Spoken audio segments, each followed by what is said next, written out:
Hello and welcome to another Unsourced Wall unboxing. Like I mentioned last time, I actually did get my hands on a vintage 1994 Violator figure.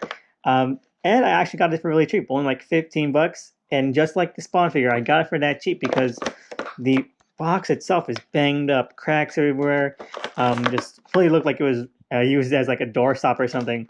And that's fun because a lot of times Spawn fans are like, these figures are going for like hundreds of dollars, but then you find one that just wasn't taken care of at all, and you get a really good steal on it.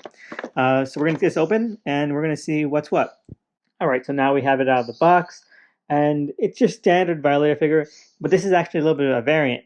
Now, there's a bunch of variants for Violators, like a black one or a red one, or even like an orange or green one.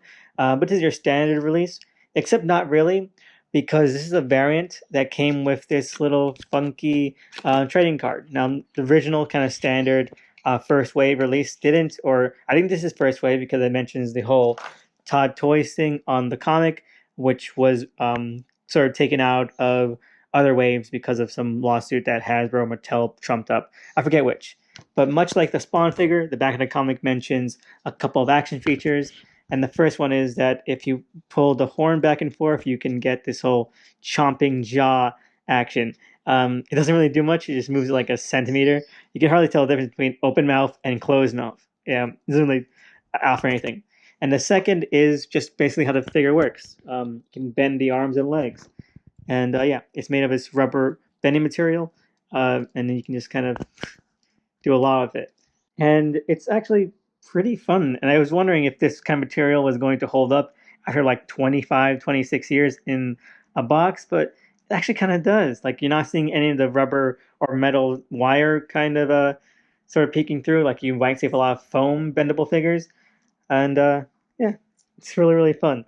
Let's see if we can get it to balance on this sort of soft surface. And no. But one thing I was actually really curious about is if we can get it to look like that. So we're going to try and pose it right now.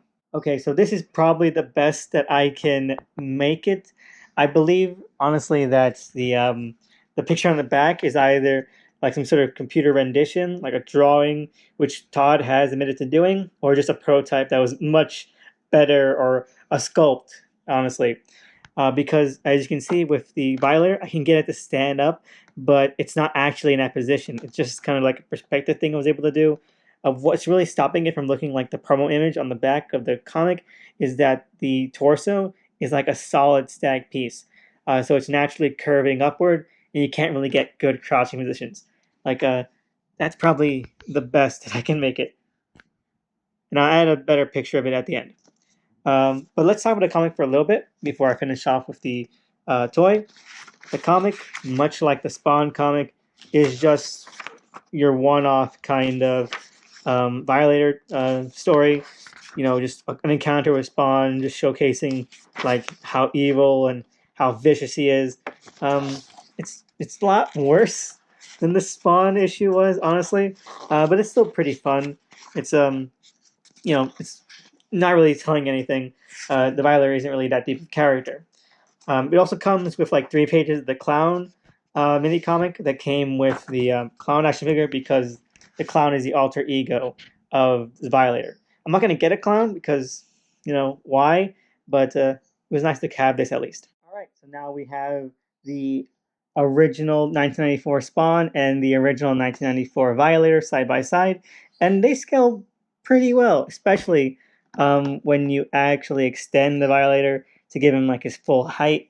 As you saw in the mini comic, the Violator was like a giant kind of demon, and yeah, he just towers over Spawn, and it's really fun looking. Now, there's one thing I want to try out because Violator has like these stretchy kind of arms. I wonder if they can help or at least sustain a beefy figure like Spawn. So we're gonna try it out right now. All right, so now we have Spawn kind of being cradled and sort of under Violator's attack right here. Now, there is a good grip that it can get on Spawn, you can see, but the moment you put him on like an actual surface, Violator just top lower because the Spawn figure is just too heavy for the bendy arms. But it's nice that you can actually, get a good kind of fight position with them. So if you have like a stand or something, it'll look really cool. Especially now that you have like the mouth gimmick, and you have like biting Spawn. It's really fun.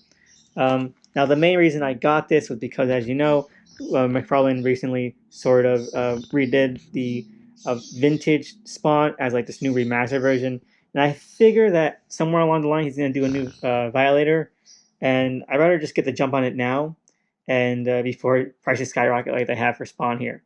But, it's a fun figure. I'm glad I have both. It's like you want to have at least a small sort of Spawn collection between these two. Then that's fine enough. Um, and yeah, because Spawn has like a bunch of waves, like 35 waves at this point. I'm content having these two, and yeah, we'll see what happens. Hopefully, the Spawn Masterworks does come with a Violator, and I can do a comparison video like I did with this and that Spawn in the future. Anyway, thank you so much for listening. Have a great week, and see you again next time.